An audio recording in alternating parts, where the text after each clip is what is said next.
I mean, think about it. If a guy, like, cornered you at a party, kissed you absolutely senseless, and then used that dizzying distraction to literally pick your pocket, you would call the police. Oh, absolutely. You'd freeze your credit cards immediately. Right. You would run. Yeah. But if that exact same guy is, a fictional Earl with a tragic backstory, a really sharp jawline, and a perfectly tied cravat. Then we call him a book boyfriend, and we immediately pre-order the sequel. Exactly. And that wild contradiction is exactly what we are unpacking today.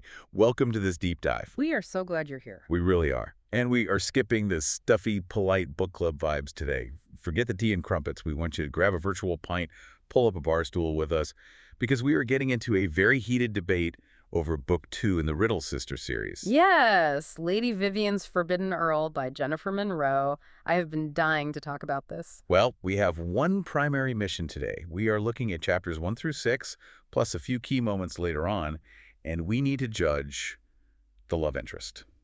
Devin, Earl of Ashfield. Oh, Devin, I'm so entirely ready for this. I know you are, but listen, you, sitting right there at the bar with us, you need to decide whose side you are on today, because we are hopelessly divided on this man. Hopelessly. I'm just going to lay my cards on the table right from the jump. I am fiercely anti-Devin. I think the Earl of Ashfield is a shady, manipulative con artist in a very nice coat who just constantly deflects blame. To me, he is a walking red flag wrapped in a cravat. And I am proudly, unapologetically pro-Devin. I mean, is he perfect? Absolutely not. Not even close. But he is a hot, misunderstood hero with a genuinely gooey center. He is fiercely protective of his family's honor. And to me, he is absolute prime redemption arc material. We'll see about that. Let's look at the illusion of harmlessness first, because Jennifer Monroe does something very deliberate in Chapter 2. Setting the scene. Yeah.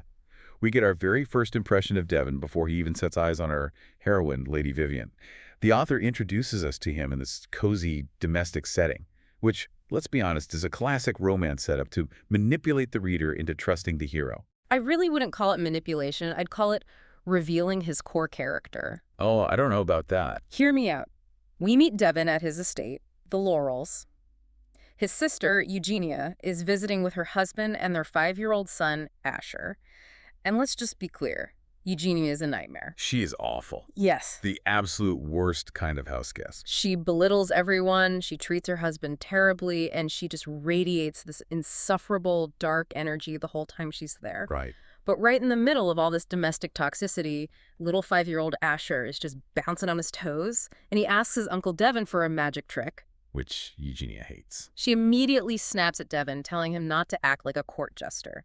And Devin's reaction is just brilliant. He ignores his sister's sneers entirely. He smiles, taps his chin, and pulls a coin out from behind little Asher's ear. Right. The whole fun uncle routine. But it's a sleight of hand trick he learned from a servant in Spain.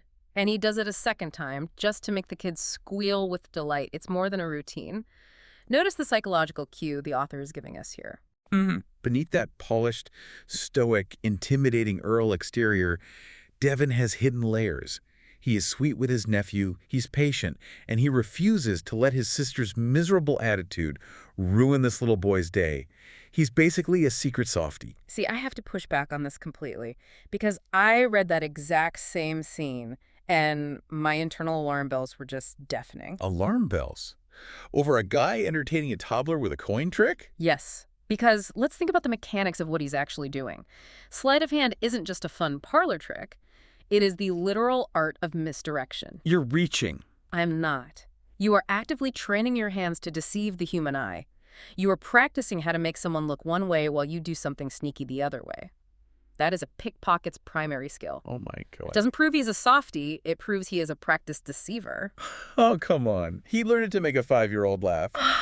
You are completely villainizing a sweet family moment. I'm looking at the underlying behavior. Think about it like this. Devin is like that guy at a party who brings an acoustic guitar. Oh no, not the acoustic guitar guy. Yes, you know exactly the guy I'm talking about. He brings it just to look sensitive.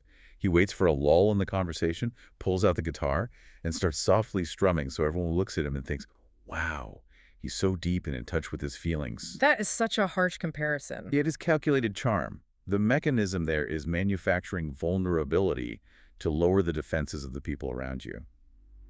Doesn't that seem just a little too rehearsed to you? I think you are definitely reading way too much malice into a guy who just wants to be a good uncle. Am I? Because that rehearsed charm doesn't stay innocent for long. It escalates dramatically. He takes that exact same sleight-of-hand misdirection he used to amuse a toddler, and he weaponizes it against Vivian. Okay, let's talk about Chapter 5 then. Let's get into the weaponization of intimacy. Chapter 5, Lord Constantine's Party. This is the fateful first meeting between Devin and Lady Vivian. And the tension in this library scene is just, ugh, chef's kiss. It is so good. Well, we all know the trope, the forbidden family connection. Ah. Devin spots Vivian across the room. She is gorgeous, obviously, but more importantly, she is wearing a very unique gold locket on her neck. It's a heart-shaped locket engraved with a rose and a tiny flame in the center. Right, which Devin instantly recognizes. It's a locket his father bought. Exactly. And the inscription on the back reads, "To Emily, regards Elijah." For context, if you haven't read it yet, Emily is Vivian's mother.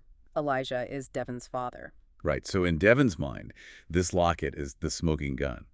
He firmly believes that Vivian's mother ruined his family and caused his parents' divorce. It's the physical proof of the affair that sent his own mother fleeing to Spain in heartbreak. So he is understandably furious. Sure, but he instantly casts Vivian as the villain by association. He asks a friend to trick Vivian into meeting him alone, unchaperoned, in the dim library. A classic setup. He corners her. He whispers sweet nothings about how he could spend eternity staring into her eyes. He pulls her into this swoon-worthy, toe-curling first kiss.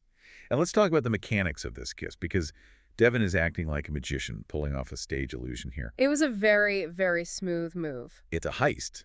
The kiss is the flashy assistant waving the sparkler on stage. It is entirely designed to overwhelm Vivian's sensory input, so her brain literally drops the priority of feeling the locket unclasping from her neck. I mean, it worked. He's hacking her nervous system. While she is distracted by how hot the kiss is, he uses those sleight-of-hand pickpocket skills to unhook the locket, pull back, say a simple thank you, and just strut out of the room. He isn't just stealing jewelry. He is a straight-up con artist. Okay, but you have to look at his motivation, not just the action. Devin genuinely believed that locket was stolen family property. Still illegal to steal it back off someone's neck. His blood boiled when he saw it flaunted in public. What was he supposed to do? Tap her on the shoulder in a crowded ballroom, clear his throat, and ask politely, "Excuse me, miss, can I please have the evidence of my father's infidelity back?" Well, yes. Or maybe just confront her with words instead of robbing her using his mouth as a weapon. It was a bold, impulsive retrieval of his family's honor. And let's not pretend Vivian was some helpless, naive victim in that library. She was totally caught off guard. She practically melted into his waistcoat. The text is very clear that she languished in the kiss, that it was exactly the kind of thrilling romance the books described. It was an undeniably hot kiss for her, too. He gave her an unforgettable experience while taking back what belonged to his family. Sure, it was hot. Con artists are usually charming. That's literally how a con works. If it wasn't pleasant, the mark wouldn't fall for it. Calling her a mark is so unromantic. It's accurate.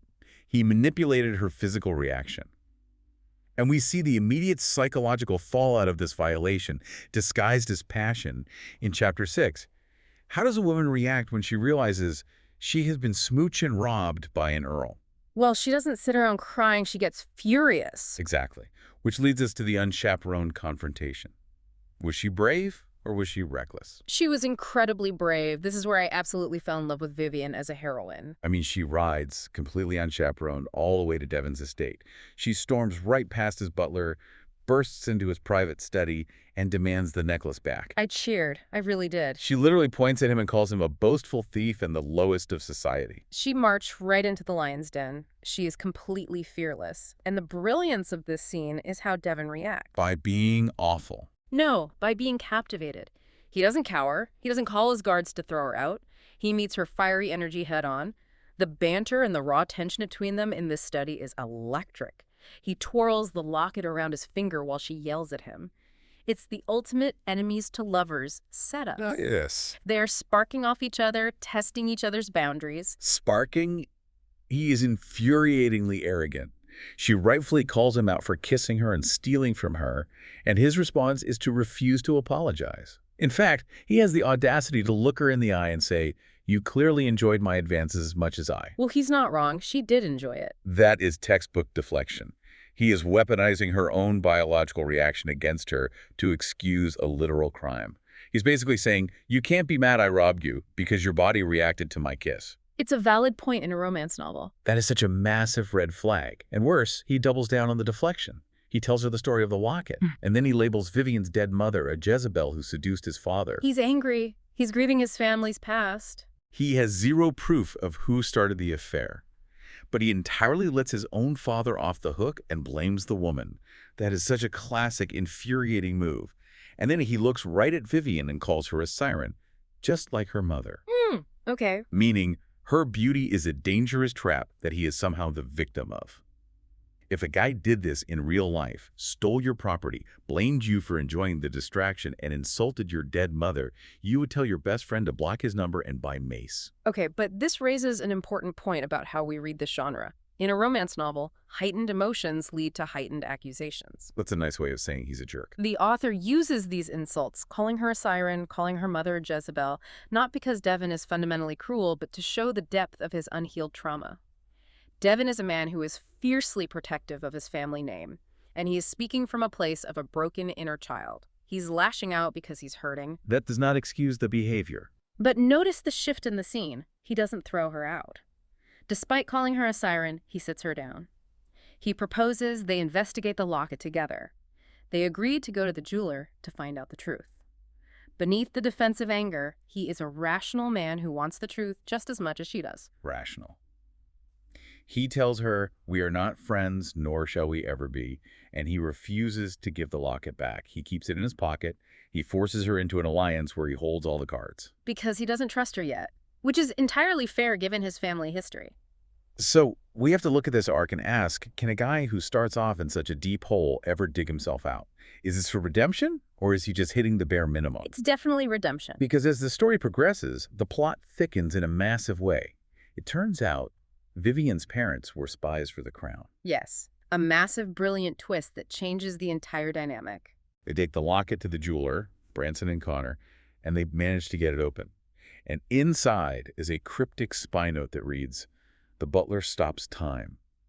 Suddenly, they aren't just arguing over an affair, they are unraveling a dangerous mystery. The stakes get so high. And let's look at how Devin tries to make amends, because eventually in Chapter 9, they have this quiet moment outside. He reaches into his waistcoat, takes Vivian's hand, and presses the locket back into her palm.